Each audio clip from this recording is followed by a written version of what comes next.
Salut à tous, je reviens rapidement pour vous faire un point lecture puisque ça y est, j'ai lu suffisamment de choses pour avoir quelque chose à vous raconter. Donc je vais vous présenter 4 bandes dessinées qui sont d'une même série, donc c'est les Murena dont je vous parlais la dernière fois, un roman et un magazine. Donc je vais essayer de faire assez vite. Dit-elle alors qu'elle fait des vidéos de 20 minutes à chaque fois. Donc comme je le disais, j'ai ces dernières semaines terminé la série de bande dessinée Murena. Donc en lisant les 4, alors j'allais dire les 4 derniers tomes, mais en fait je crois que cette série n'est pas terminée. En fait du tome, si je me rappelle bien, du tome 1 à 8 c'est le premier cycle et à partir du tome 9 c'est le deuxième. Mais pour l'instant c'est arrêté à 10, le 11 n'est pas encore sorti, mais il me semble qu'il va y avoir quand même un tome 11. Bref, donc, je vous les remonte rapidement. Donc le tome 7, Vie des feux, le tome 8, Revanche des cendres, le tome 9, Les épines, et enfin le tome 10, Le banquet. Donc voilà, alors je vais en prendre qu'un seul dans les mains pour vous en parler parce que sinon c'est un peu lourd. Donc Murena, je vous en ai déjà parlé plusieurs fois, donc je ne vais pas refaire tout le résumé. Je rappelle juste que ça se passe dans la Rome antique sous le règne de l'empereur Néron, donc c'est une bande dessinée historique que j'ai découvert, alors je ne sais plus si c'était l'année dernière ou cette année, mais enfin voilà, j'avais lu je crois les 4 premiers tomes assez rapidement, puis je m'étais arrêtée pendant assez longtemps avant de reprendre récemment à partir du tome 5. Et donc ça y est, j'ai enfin terminé la partie de la série qui est déjà sortie, à savoir jusqu'au tome 10. Et donc, dans mes précédentes vidéos, je vous disais que c'est une série que j'aimais beaucoup, que je trouvais vraiment super réussie, j'aimais bien les dessins, aussi beaucoup le côté historique parce que c'est très recherché en termes de réalisme, les auteurs ont fait pas mal de recherches à chaque fois pour vraiment bien retranscrire l'atmosphère de la Rome antique avec beaucoup de détails, beaucoup de sources scientifiques on va dire. Et puis j'aimais bien l'histoire, les personnages que je trouvais très bien exploités. Il y avait pas mal d'intrigues, donc c'est beaucoup d'intrigues de pouvoir puisque ça tourne autour surtout de l'empereur et de sa cour si je puis dire, donc beaucoup d'histoires de complot, de trahison, d'assassinat, etc.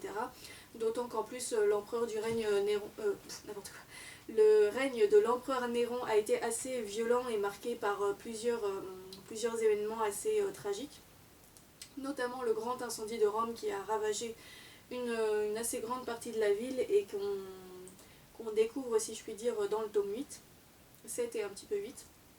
Donc voilà, une série que j'aimais beaucoup, que j'ai beaucoup aimé jusqu'au tome 7 en fait, donc jusqu'à celui-ci. Et ensuite à partir du tome 8, j'ai été un petit peu déçue.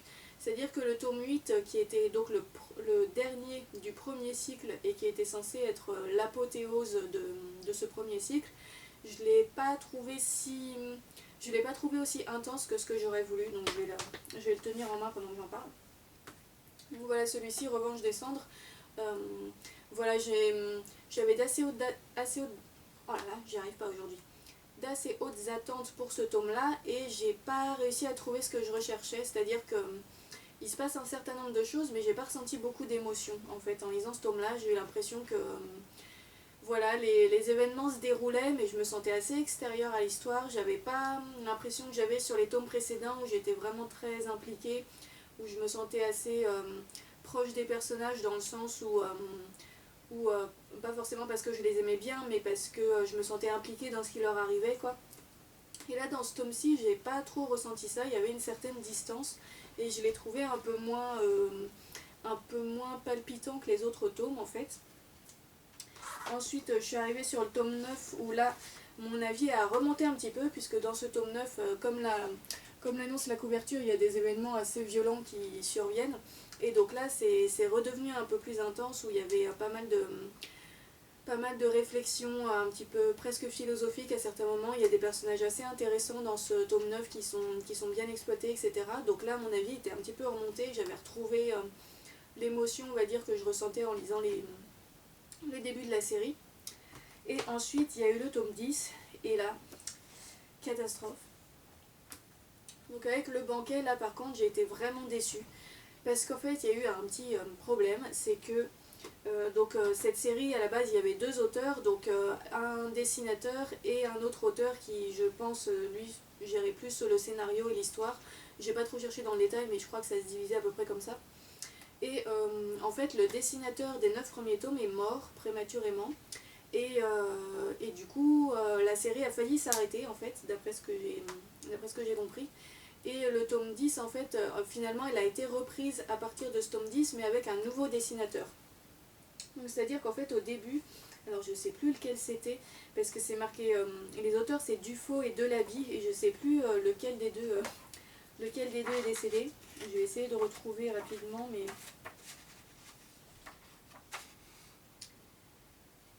bon, je vais pas retrouver là, mais donc voilà, il y en a un de ces deux-là qui est mort. Et, ah oui, c'est Delaby qui est mort, et du coup, ce tome 10 a été créé par Dufaux et un dessinateur qui s'appelle Théo, donc je suppose que c'est un pseudonyme.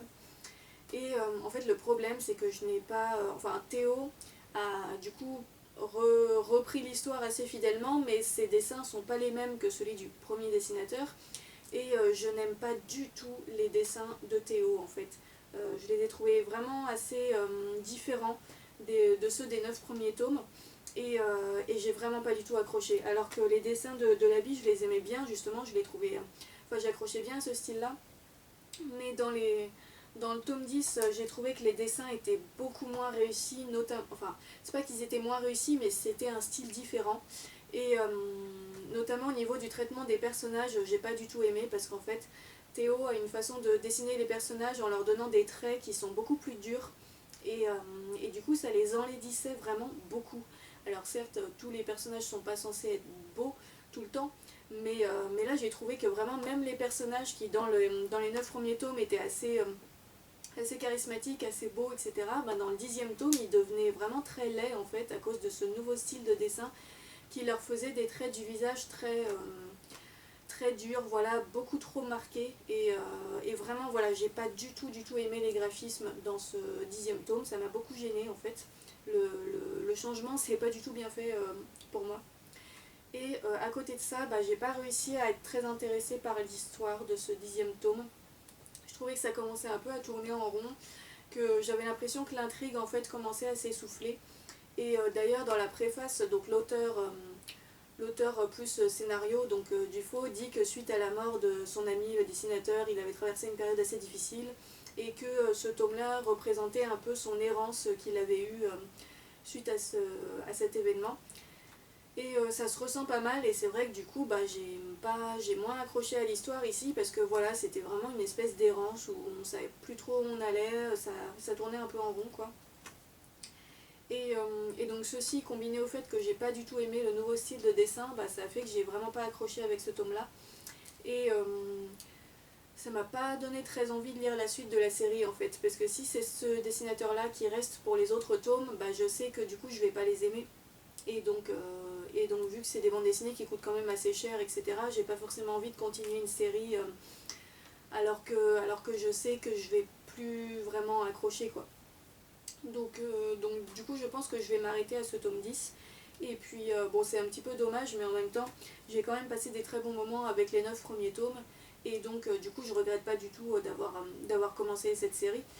Ça m'a vraiment, enfin les premiers tomes comme je disais m'ont vraiment pas mal inspiré, ça m'a beaucoup plu, ça m'a donné envie aussi de lire des livres sur la Rome antique et de m'intéresser à ce sujet-là. Donc voilà, ça m'a ouvert des perspectives on va dire, mais c'est vrai que je pense que moi je vais en rester là avec cette série du coup. Voilà. Alors, après ça, j'ai repris une lecture que j'avais mis en pause il y a un certain temps, que je m'étais fixé pour objectif de la terminer en 2019, et donc ça y est, c'est fait, c'était pas loin, mais j'ai réussi. Il s'agit de Born Free de Joy Adamson. Donc je vous l'ai déjà présenté, c'est l'intégrale d'une trilogie qui contient, enfin qui se sépare normalement en tomes intitulés Born Free, Living Free et Forever Free, et qui donc raconte l'histoire d'un couple de plus ou moins de gardes forestiers, ou à peu près l'équivalent, qui vivaient dans les années 60 au Kenya, et qui ont adopté une petite lionne dont la mère avait été tuée, et qui l'ont élevée chez eux en fait, et qui ensuite, une fois qu'elle est devenue adulte, ont essayé de la ramener à la vie sauvage. Et donc on va suivre toute cette histoire depuis donc le moment où ils ont recueilli la lionne quand elle était petite jusqu'à sa capture et même un petit peu plus loin. Voilà, je vous en dis pas trop pour pas forcément tout vous révéler. Mais donc c'est une histoire vraie, c'est un peu une sorte de témoignage en fait, puisque le livre a été écrit à partir des notes que Joy Adamson prenait en fait sur ses carnets à l'époque quand elle était avec la lionne. Donc c'est un peu, on va dire que c'est un peu comme si elle avait repris en fait ses journaux intimes et qu'elle les avait organisés sous forme de romans pour raconter toute cette histoire. Et donc je l'ai enfin terminé, il me restait le 3e tome à lire en fait, qui est plus court je crois que les 2 premiers. Et donc voilà, j'ai mis beaucoup de temps à le lire parce qu'en fait, alors c'est une lecture en anglais, je crois qu'il n'a pas été traduit en français. Après le style n'est pas très difficile, donc ça ne demande pas un niveau d'anglais très élevé. Mais en fait j'ai mis beaucoup de temps parce que c'est un récit qui est assez monotone, étant donné que c'est pas un roman et que c'est rédigé à partir de journaux intimes et de notes. Bah, du coup c'est pas structuré de manière à maintenir le lecteur en haleine en fait, c'est très répétitif, il y a beaucoup de passages qui sont un petit peu monotones, où voilà, il se passe un peu, pas tout le temps les mêmes choses, mais presque, parfois il y a des périodes où clairement il se passait pas d'événements extraordinaires et l'auteur raconte un peu le quotidien, mais voilà. Du coup c'était un rythme parfois assez lent, c'était redondant et du coup j'avais un peu de mal à toujours rester très focalisée dessus et j'ai eu besoin de faire plusieurs pauses en fait dans cette lecture. Néanmoins j'ai plutôt bien aimé quand même parce que j'ai trouvé ça assez intéressant de suivre donc cette histoire de relation entre des êtres humains et un lion, et même plusieurs lions, mais là encore j'en dis pas trop pour pas tout dévoiler pour ceux qui voudraient lire le livre. Donc voilà, c'était très intéressant par rapport à ça. Ça est aussi une immersion dans l'Afrique des années 60. Alors c'est assez particulier du coup parce que à l'époque il y avait une ségrégation encore assez marquée entre les blancs et les noirs. Alors c'est peut-être toujours le cas aujourd'hui, je pense un peu moins quand même, mais à l'époque en tout cas c'était vraiment très marqué. En gros les blancs avaient les grandes propriétés, etc. et les noirs c'était leurs serviteurs très clairement. Et l'auteur est une femme blanche qui est d'origine occidentale, je crois qu'elle vient de République tchèque à la base. Et donc, vu l'époque dans laquelle elle vivait, pour elle c'était assez normal en fait de considérer les noirs comme des serviteurs et elle les détestait pas, elle les méprisait pas, mais dans la façon dont elle en parle, c'est vrai que du coup on sent que c'était une autre époque quoi. Donc c'est vrai qu'il y a certains passages où c'est un petit peu particulier, où on se dit bon, mais voilà, après ça pesantit pas beaucoup sur ça puisqu'en fait l'histoire est vraiment surtout focalisée sur la lionne et pas tellement sur les aspects sociaux, donc c'est pas non plus une thématique qui est très très présente dans le livre, mais ça nous donne quand même un aperçu de l'ambiance en fait dans ce pays-là à cette époque-là. Que dire d'autre? Alors il y a quelques images au fil du récit, donc c'est des images en noir et blanc, il y en a un certain nombre qui sont ajoutées au texte, donc ça permet aussi de se rendre compte un peu des paysages, de voir les différents lions qui sont évoqués dans l'histoire. Et ce que je voulais rajouter aussi, c'est que contrairement à des histoires fictionnelles qui mettent en scène des relations homme-animal, ici on est sur une histoire qui va pas forcément être super joyeuse. C'est-à-dire que, alors c'est pas toujours le cas, mais je trouve que quand même assez souvent dans les histoires de fiction sur ce thème-là, ça a tendance, on a l'impression que les choses se passent un petit peu de manière presque idyllique parfois. Alors que ici, étant donné que c'est basé sur des faits réels, bon bah voilà, ça s'est pas passé forcément de façon idyllique et faut s'attendre à des passages assez tristes. Donc je pense notamment aux gens qui sont très sensibles au sort des animaux. Peut-être qu'il y a certains passages qui pourraient les déranger parce que voilà, il y a certains passages où il arrive des choses pas très heureuses aux animaux, donc que ce soit aux lions ou à d'autres animaux. Donc voilà, c'est un petit avertissement entre guillemets pour les gens qui sont assez sensibles à ça. Après, bon, c'est pas non plus... Enfin, moi personnellement, ça m'a pas gêné et c'est pas non plus atroce quoi. Mais voilà, faut s'attendre à des passages assez tristes. Et faut également s'attendre à une fin qui reste assez ouverte, assez mystérieuse presque, puisque donc il n'y a pas comme c'est pas un roman, disons que les différentes questions qui sont soulevées dans le livre ne trouvent pas toutes de réponse à la fin. Donc ça peut laisser un peu insatisfait sur certaines choses, mais voilà, c'est les circonstances qui ont fait que voilà, toutes les questions n'ont pas trouvé leur réponse. Et donc voilà, j'en ai parlé un petit peu de façon un peu brouillonne, mais en gros c'est une lecture que j'ai bien aimée, mais que je conseillerais plutôt aux passionnés vraiment de vie sauvage et d'histoire de relations homme animal, parce que sinon vous risquez de trouver ça un peu long, un peu répétitif, et c'est moins facilement accrocheur qu'un roman de fiction, quoi. Donc je pense qu'il faut vraiment bien s'intéresser au sujet pour vraiment apprécier cette lecture. Voilà. Et donc, à présent que j'ai enfin fini tout ça, je vais lire un petit magazine que je vous avais déjà présenté dans un book haul, je crois.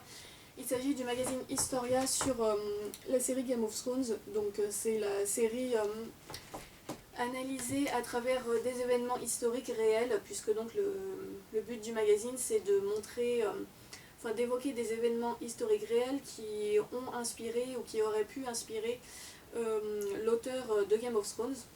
Et donc en fait je l'ai acheté il y a assez longtemps, mais j'attendais d'avoir fini de regarder la série avant de le lire, parce que sinon j'ai risqué d'avoir des spoilers.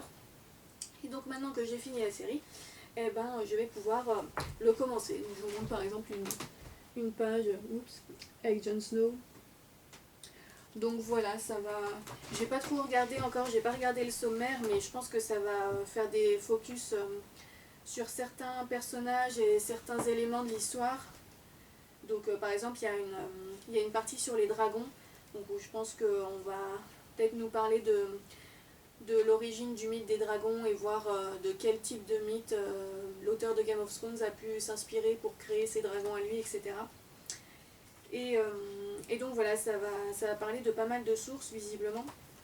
Et moi ça me plaît toujours beaucoup de savoir, de pouvoir faire des liens entre la fiction et la réalité, et de voir quels événements ou quels phénomènes réels peuvent inspirer les œuvres de fiction. Donc comme j'ai regardé l'entièreté de la série Game of Thrones et que j'ai bien aimé, ben voilà, ça va m'intéresser d'en savoir, d'aller un peu plus loin dans ma réflexion et de découvrir des choses sur des aspects historiques, d'apprendre en même temps des choses sur l'histoire en même temps. Oui, je parle n'importe comment aujourd'hui. Bref, donc c'est tout pour ce point lecture. Peut-être que je reviendrai bientôt vous faire un mini book haul, parce que j'ai demandé des livres pour Noël, donc je vais les recevoir bientôt. Et puis d'ici là, je vous souhaite de bonnes lectures, de bonnes fêtes, et je vous dis à la prochaine dans une vidéo. Salut!